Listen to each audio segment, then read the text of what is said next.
If you want to be a better ally to the LGBTQIA plus community, it is better to educate yourself about the community first off.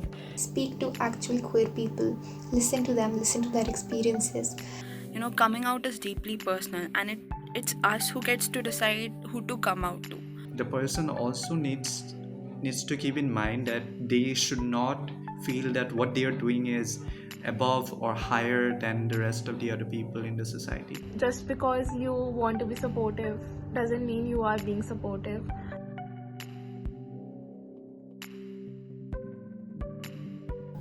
When talking about how to be a better ally, I think the first and foremost thing that a cishet individual should do is to read more, learn more about the community that you're talking about. Speak to actual queer people, listen to them, listen to their experiences, try and understand where they are coming from. And just read more. Even a quick Google search could lead you to so many resources, so many scholarly articles that highlight the struggles that the queer community goes through, and especially in a society like that of India. So I feel like if you read more, you would get a better understanding to actually talk about the subject and be a better ally for the community. And even on Instagram, there are multiple accounts that have compiled all these resources together. So I feel like just going through all of that will give you a much better understanding and will lead you to be a better ally. And now, speaking on a few more generalized statements on how to be a better ally, would be to be more intersectional, more inclusive in your understanding and reading and supporting of the community, and checking your own privilege, realizing that you have access to certain rights that a person from the queer community or other marginalized communities might not have access to. So it's important to keep that in mind and keep that in check.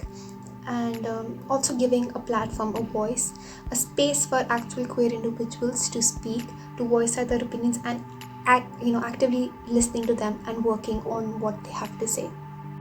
Don't be afraid to ask questions, but be respectful about it. And don't expect the people from the community to do all the labor of educating you. Make some effort to read up and learn and unlearn by accessing the resources on the internet. Start small, but start nonetheless. Even one small change is still a step forward in the right direction. And don't get too comfortable with where you are, meaning that there's always scope for improvement, things to unlearn, and behaviors to adapt to help yourself become more inclusive in the way you conduct yourself and live your life. All in all, just listen to the community and try to understand where they're coming from. Just always be receptive and kind. If you want to be a better ally to the LGBTQIA plus community, it is better to educate yourself about the community first off. For instance, the terminology of LGBTQ. And if you have someone around you who is a queer person, maybe you could just talk to them about what the community is like, what struggles do the people in the community usually face, what rights do they have. So it's always important to educate yourself so that you know more and more about it. Secondly, I think it's important to check your own privilege. I mean, if you have a certain privilege, if you're cisgender, and you will always have that privilege that you won't have to worry about a lot of things that maybe usually homosexual people do have to worry about. So to actually understand your own privilege and to empathize with people of of an oppressed or a marginalized group, that's important. So it's good to check your own privilege in that sense.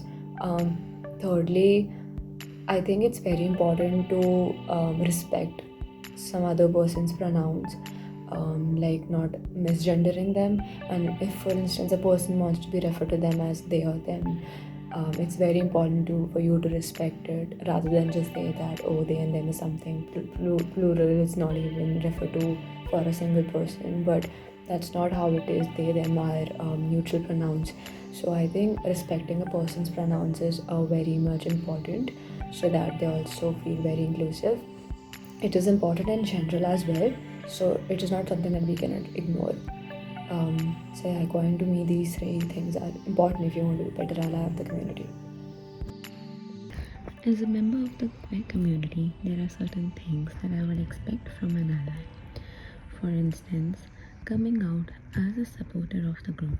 I personally think that keeping everything aside, you should be proud to be known as an ally and shouldn't hesitate to help or support the community. That brings me to my second point, and that's privilege. Most of us hold some sort of privilege, but they should be able to acknowledge their privilege and understand that it can be used to help other marginalized groups in the community or the entire community in general by means of providing monetary relief. We should be open to what the queer people have to say and respect where they're coming from. Being informed and keeping a fact check is also very important. It's okay if they make a mistake as long as they are correcting themselves and apologizing. They may ask for guidance or extra information which would help in better communication.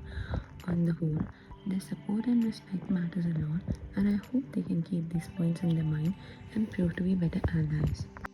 Hello, I am Devo, and I'm a queer person, and I'm a representative from Queer Collective Ramanujan College, QCRC we call it informally.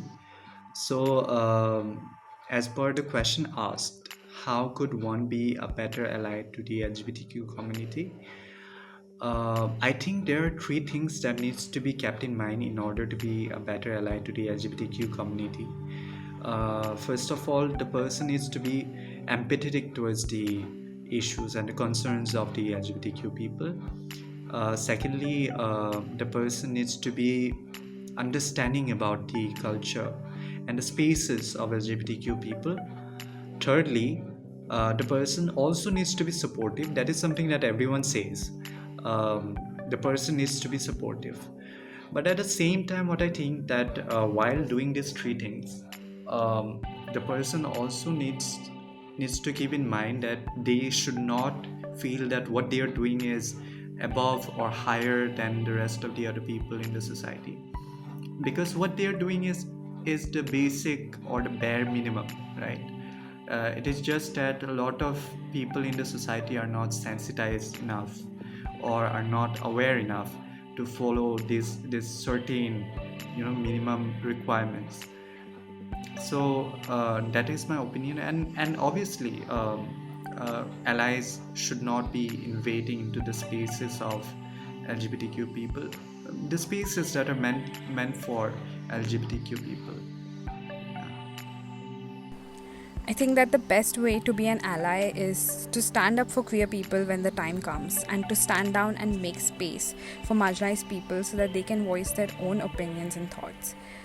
But of course, this is not enough. So the most important thing that an ally can do is donate money to important causes and campaigns that benefit queer people.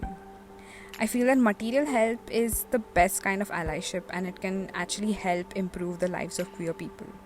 So allies should donate to fundraisers and NGOs that help queer people whenever they can. This is, in my opinion, the most useful form of allyship. How to be a better ally?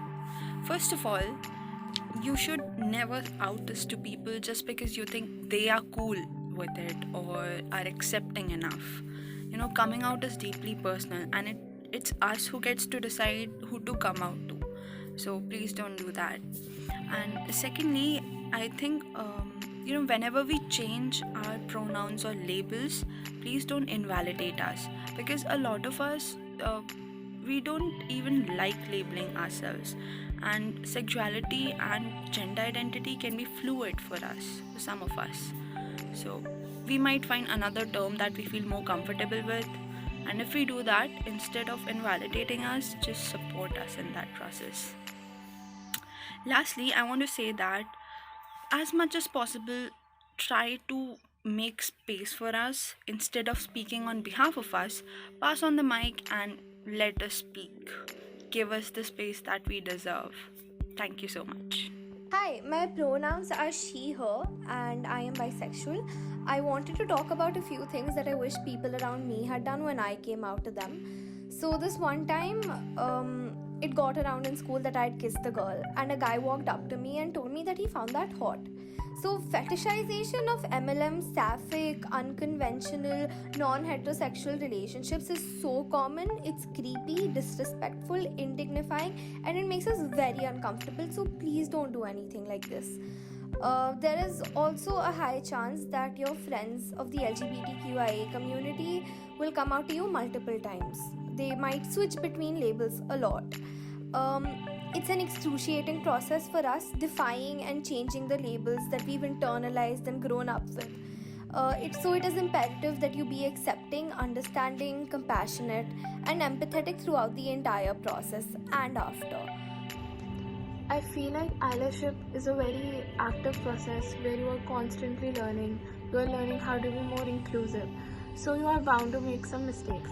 But what is important here is that you are willing to work on those mistakes. You are willing to change yourself and you are willing to listen. Because a lot of times I've seen people stressing more on the fact that they are an ally, they are supportive, so they are not the problem here, which is this is not about you. This is about the people you are trying to help. So try to listen more. Don't interrupt people when they're talking about their struggles.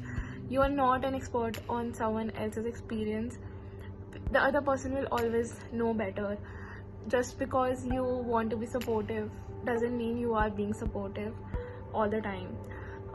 And this is like more than calling yourself an ally. This is more about actually applying it to real life situations, because I've seen a lot of people who say that they're supportive but they do nothing when their friends are passing homophobic remarks, they're using derogatory terms. So call out the people around you, because if you just stand there and do nothing, you are contributing to that culture, and you are just helping them normalize this. Do more research, educate yourself. It is not anyone's responsibility to come and educate you. You are already exposed to a lot of resources. It takes less than a minute to go to Google and inform yourself about these issues. Recognize your privilege.